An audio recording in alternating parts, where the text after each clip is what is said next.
Dzień dobry. Jesteśmy w Olsztynie, największym mieście na Warmii. Jest to miasto pełne historii i urokliwych zakątków, w szczególności na Starym Mieście. Znajduje się tutaj wiele atrakcji turystycznych, które warto odwiedzić, aby lepiej poznać to miasto. Najstarsze ślady obecności człowieka na terenie obecnego Olsztyna prawdopodobnie pochodzą ze środkowej epoki kamiennej, gdy docierała tam ludność łowiecka. Najstarsza znana osada z terenu Olsztyna pochodzi z epoki brązu.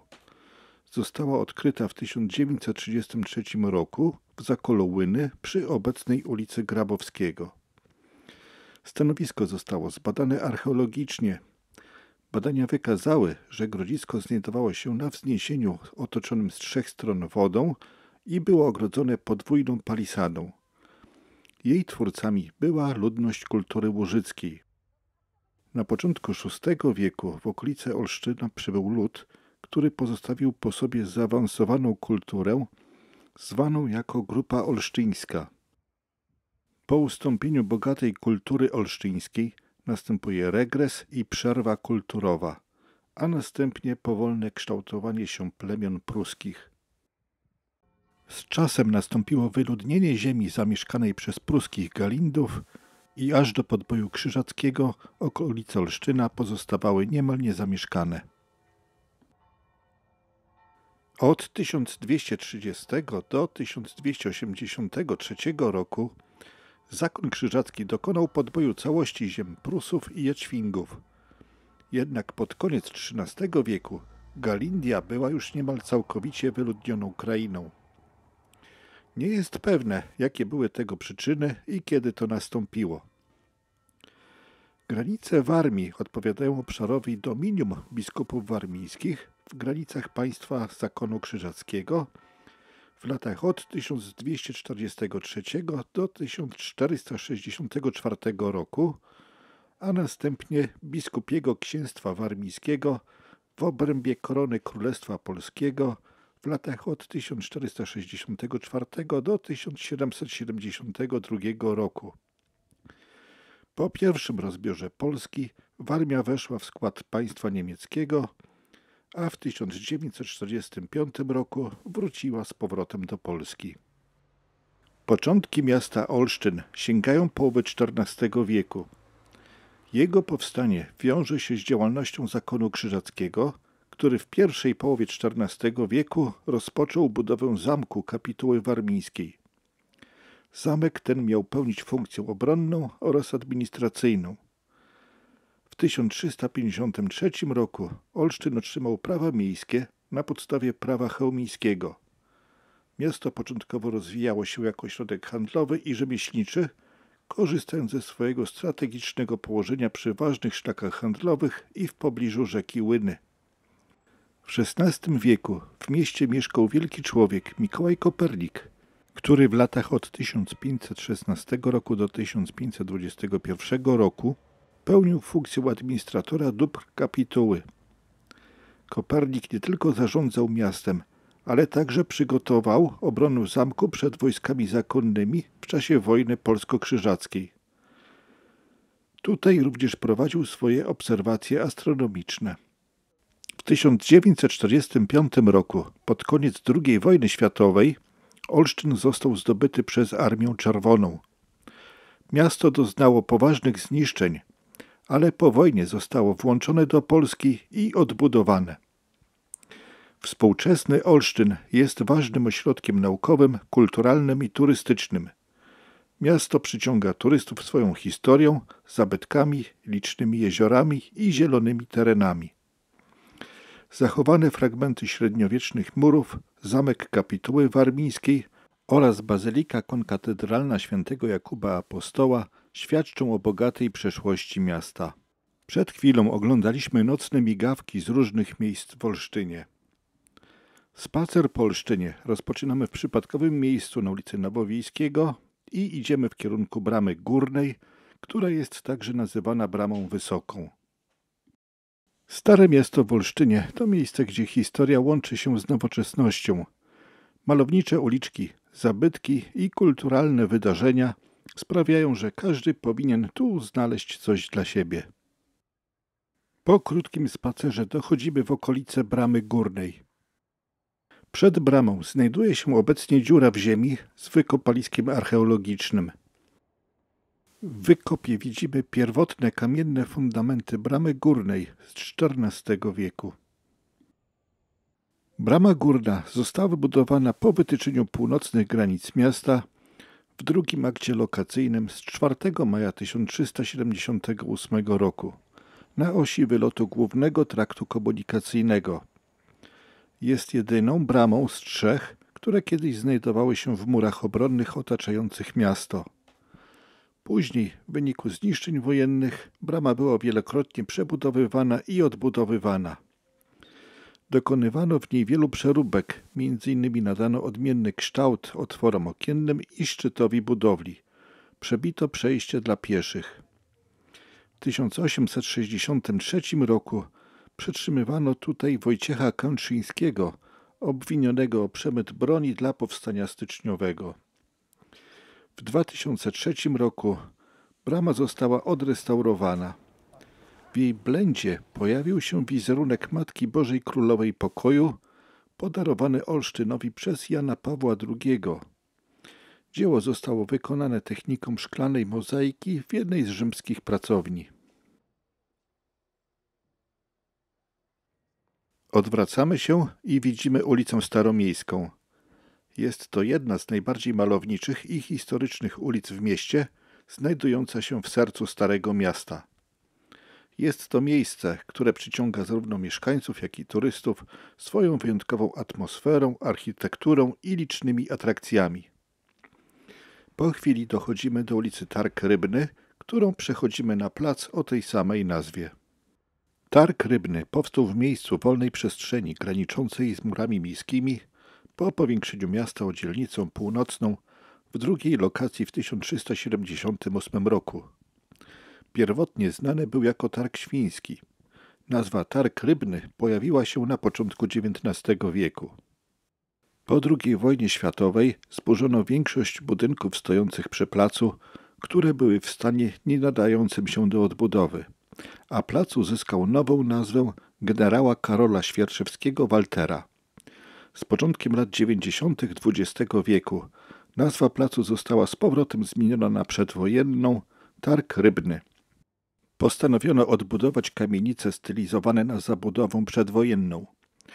Budynki na placu odbudowano w pierwszych latach XXI wieku, oddano je do użytku z końcem 2002 roku. Z jednego z rogów Targu Rybnego widzimy kościół ewangelicki Chrystusa Zbawiciela. Poświęcony został 15 października 1877 roku. Wkrótce po wybudowaniu na przełomie XIX i XX wieku był przebudowywany ze względu na powiększającą się parafię. Od 1908 roku ma podłączenie do prądu i centralne ogrzewanie.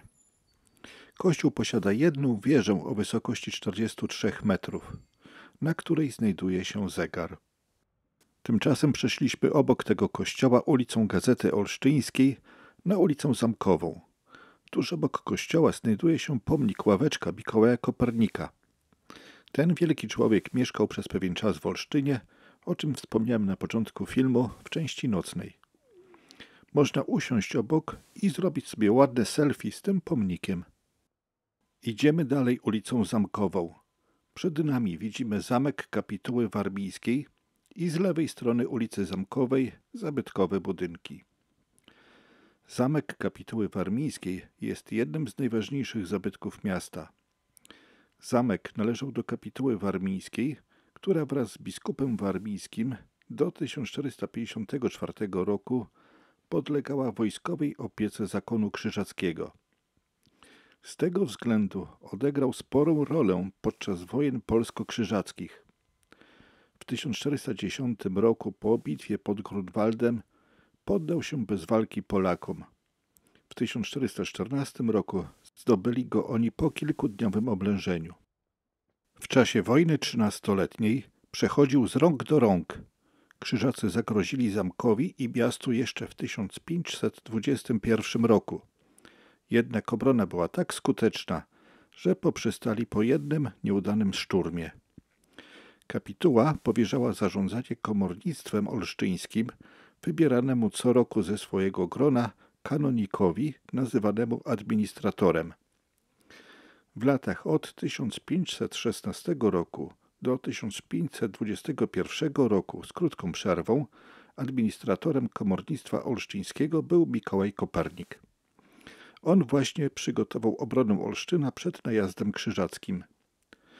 Dziś w zamku znajduje się Muzeum Warmii i Mazur, w którym można zobaczyć m.in. pamiątki po Mikołaju Koperniku i inne historyczne artefakty. Na ścianie krużganka umieszczona jest astronomiczna tablica doświadczalna z 1517 roku, prawdopodobnie wykonana własnoręcznie przez Mikołaja Kopernika. Pierwotnie dojście do zamku otoczonego pasem murów obronnych i fosą prowadziło od strony rzeki Łyny mostem zwodzonym. Z czasem oba skrzydła zamku utraciły militarne znaczenie, a dla celów mieszkalnych stały się mało dogodne. W 1758 roku doprowadzono do zamku dojazd od strony miasta i zbudowano z tej strony skrzydło pałacowe, jednocześnie likwidując podgrodzie i część murów. Przechodzimy przez most nad rzeką Łyną. W parku po prawej stronie odnajdujemy pomnik popiersie Mikołaja Kopernika. Idziemy dalej w kierunku kościoła garnizonowego. Kościół ten został oddany do użytkowania 4 lipca 1915 roku jako ewangelicki kościół garnizonowy Armii Cesarstwa Niemieckiego. Służył on żołnierzom wyznania ewangelickiego do 1945 roku. Gdy Olsztyn znalazł się w granicach Polski, świątynię przejął Kościół katolicki. Kościół posiada 3 nawy, transept oraz wyodrębnione, prosto zamknięte prezbiterium. Jednowieżowa fasada wyposażona jest w podwójny hełm. Wieża kościelna wznosi się na wysokość 58 metrów. Na balkonie ponad wejściem głównym znajdują się organy uważane przed II wojną światową za jedne z najlepszych w Prusach Wschodnich. Pierwotnie we wnętrzu świątyni znajdowały się empory typowe dla architektury kościołów protestanckich. Po 1945 roku zostały one rozebrane. Wracamy tą samą drogą na ulicę Zamkową. Jedynie dla urozmaicenia przechodzimy z drugiej strony budynku na ulicę Zamkowej 5. Po II wojnie światowej był tu klub garnizonowy Casablanca i biblioteka wojskowa. Obecnie jest w nim restauracja.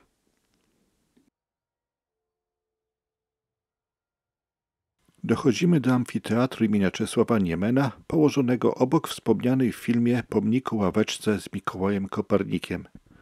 Znajduje się on w miejscu dawnej fosy obok zamku. Amfiteatr jest kulturalnym sercem olsztyńskiego Starego Miasta. Pierwsza scena powstała tu dopiero w 1978 roku. Gruntowną modernizację amfiteatru rozpoczęto w 2006 roku, a po 2 latach udostępniono nowoczesny obiekt, który właśnie oglądamy. Dzięki amfiteatrowi w sezonie letnim Starówka nieprzerwanie tętni życiem. Odbywają się tu koncerty i inne wydarzenia artystyczne, imprezy rozrywkowe, a także pokazy filmowe. Amfiteatr w Olsztynie został zaprojektowany w taki sposób, aby harmonijnie wpisywać się w otaczającą go przestrzeń. Widownia może pomieścić około 1250 osób. Scena została wyposażona w nowoczesny sprzęt akustyczny i oświetleniowy, co sprawia, że miejsce to spełnia najwyższe standardy techniczne. Wychodzimy z amfiteatru i idziemy ulicą Okopową, a następnie ulicą Jana z Łajs. Ulica Okopowa to jedna z malowniczych i klimatycznych ulic. Jej nazwa nawiązuje do dawnej funkcji tych terenów, związanej z fortyfikacjami i obronnością miasta w czasach średniowiecza.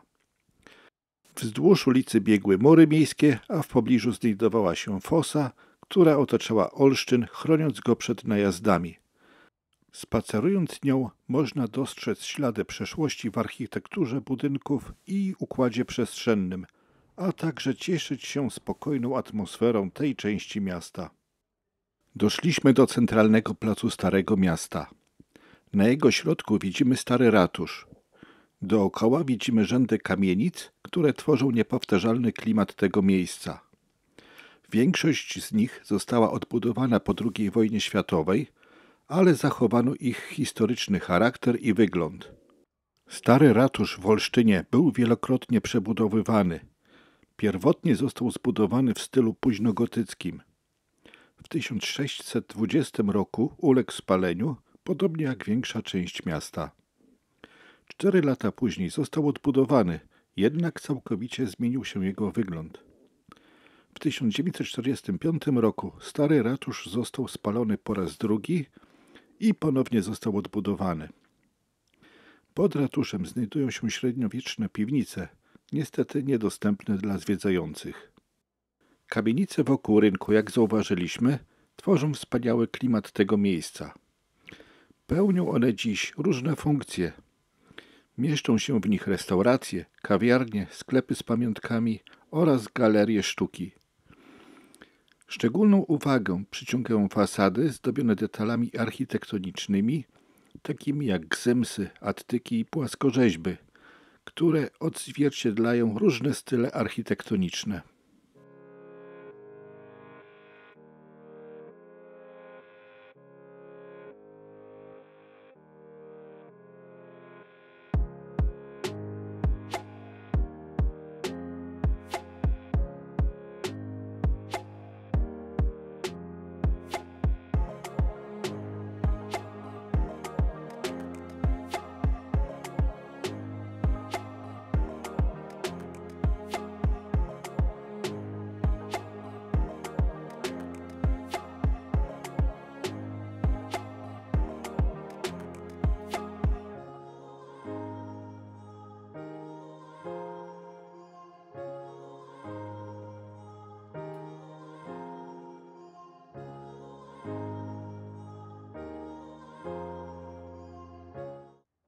Ulicą Świętej Barbary przechodzimy z rynku do Bazyliki Konkatedralnej pod wezwaniem świętego Jakuba. Budowę kościoła rozpoczęto w drugiej połowie XIV wieku i przebiegała ona w kilku etapach. W pierwszej fazie budowlanej ukończono mury korpusu i 3 dolne kondygnacje wieży. Późnogotyckie sklepienia kościoła założono przed 1562 rokiem, a górne kondygnacje wieży ukończono do 1596 roku. W 1596 roku wieżę kościoła rozbudowano do 7 kondygnacji. Utrzymana ona była, tak jak cały kościół, w stylu gotyckim. Miała 63 metry wysokości. W 1864 roku kościołowi groziło zawalenie i musiano go zamknąć. Po remoncie generalnym oddano go do użytku, ale prace nad odnowieniem wnętrza i nadaniem mu neogotyckiego koloru trwały jeszcze kilkanaście lat. W porównaniu z bogactwem swej architektury kościół ma znacznie skromniejsze wyposażenie wnętrza, gdyż w 1807 roku podczas wojen napoleońskich Francuzi zamknęli w nim 1500 jeńców rosyjskich, a ci, broniąc się przed ostrym mrozem, spalili tu wszystko, co mógł strawić ogień. Mimo to zachowało się w kościele trochę zabytków.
Idziemy ulicą Staszica, ponownie wchodzimy na naroże rynku i widzimy stary ratusz.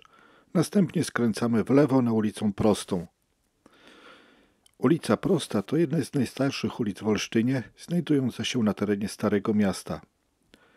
Dawniej ulica Prosta była jedną z głównych arterii łączących rynek miejski z innymi częściami Starówki, a także z ważnymi punktami obronnymi, takimi jak mury miejskie i bramy. Dziś ulica Prosta zachwyca przede wszystkim swoją historyczną zabudową.